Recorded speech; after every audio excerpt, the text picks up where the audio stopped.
God has no equal. That is why we owe the eternal Father, Son, and Holy Spirit our undivided loyalty, trust, and obedience. Jesus challenges his disciples to examine who they love first and foremost. A true disciple loves God above all else and is willing to forsake all for the Lord, who calls us to follow him. Jesus insists that his disciples give him the loyalty which is due to God, a loyalty which is higher than any spouse or kin. Jesus does not open this passage softly. He says plainly that anyone who loves father or mother, son or daughter more than him is not worthy of him. And whoever does not take up the cross and follow him is not worthy of him.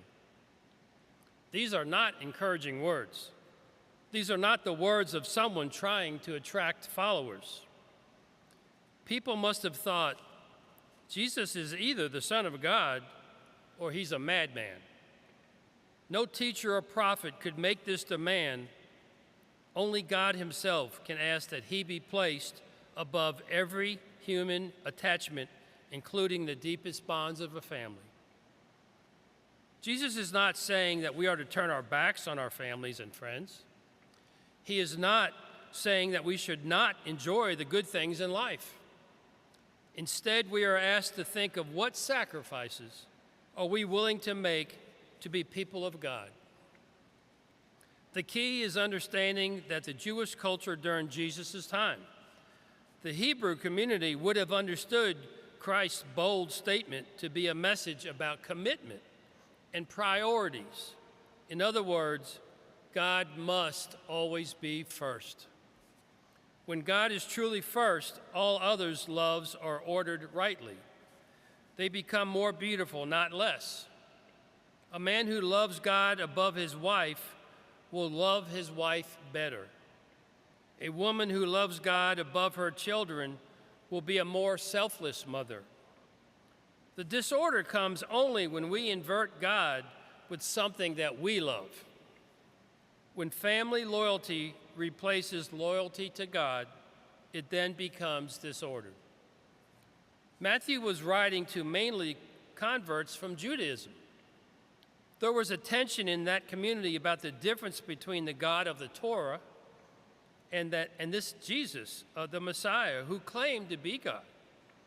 They were familiar with the Old Testament, and now they had to understand the teachings of Jesus that appeared to be very radical. What is the cost of us being a Christian? Has our fidelity to the gospel ever cost us money, friends, opportunity, or family harmony? The answer for many Catholics is yes.